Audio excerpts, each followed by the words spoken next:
Ассаламу алейкум, друзья, всех приветствую. Вот-вот в молодежном пространстве «Лофт» начнется встреча с представителями органов власти, организованная Карачаево-Балкарским культурным центром «Алан».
Со мной активистки Карачаево-Балкарского культурного центра «Алан», которых наши гости наградили за лучшие вопросы на сегодняшнем мероприятии.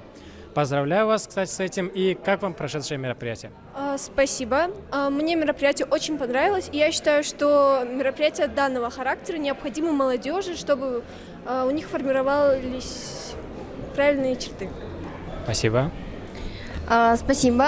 Мне тоже очень понравилось мероприятие. Очень важное, очень нужное для молодежи, для того, чтобы развивали правильные нравственные ценности. И, как сказал наш руководитель, для того, чтобы лучше предупредить и поговорить сейчас об этом, чем потом разбираться с последствиями.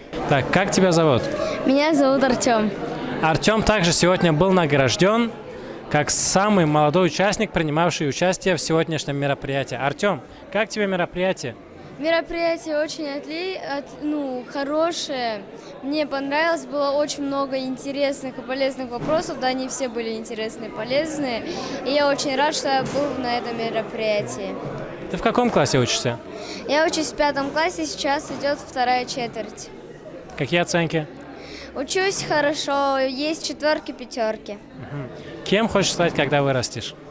Честно, очень много вариаций, но я очень люблю машины и, скорее всего, что, может быть, когда вырасту, открою свою автомастерскую. Ничего себе. Будем к тебе заезжать тогда. Хорошо. Все, давай, удачи, спасибо. Ну, сегодня, конечно, активисты Карачаево-Балкарского культурного центра «Алан» не перестают нас радовать. Также забрала сегодня приз, по мнению наших гостей, Марьям Магомедова, наша активистка. Марьям, за какой вопрос тебя наградили? Я спросила, что я могу сделать, если я вдруг окажусь на месте преступления. Могу ли я как-то задержать преступника, чтобы он не убежал? И вот мне, собственно, за этот вопрос. Юсупова Юлия Александровна, социальный педагог Ставропольского строительного техникума. Юлия Александровна, как вам прошедшее мероприятие? Мы приводим ребят практически каждый раз на мероприятие, всегда уходим полные положительных эмоций, и это мероприятие не стало исключением. Огромное количество действительно полезной информации для ребят, и здорово, что то, что обычно вот в образовательных организациях проходит тематически, сейчас все это объединили вместе. Я думаю, что будет хороший результат, побольше такого. Рядом со мной находится председатель Карачаево-Балкарского культурного центра «Алан» Кучаев Исмаил Казбекович, один из инициаторов сегодняшней встречи. Исмаил, какая была основная цель сегодняшнего мероприятия? Основная цель данного мероприятия была морально-нравственное воспитание молодежи, прямое общение с органами власти молодежи, чтобы молодежь для себя уяснила и лучше, знаете, профилактировать определенные проблемы, чем потом решать проблемы и трудности. И смотри, Исмаил, сегодня наши гости в конце вечера выбирали людей, которые задали им лучшие вопросы. И половина, может даже больше награжденных, так получилось, что это были активисты нашего культурного центра. Это выбирали не мы, не ты, а наши гости. Что ты чувствовал, когда они выбирали, можно сказать, твоих активистов? Я, конечно, чувствовал гордость, радовался, потому что деятельность нашей организации не пропадает зря, как бы есть определенные плоды, вот успех, так что только этому, только радуемся. Все, с нами был председатель нашего культурного центра Исмаил Гучаев. Вот и все, подошло к концу очередное полезное, крутое мероприятие Карачаево-Балкарского культурного центра «Алан». Чтобы не пропускать наши следующие мероприятия, следите за нашими новостями.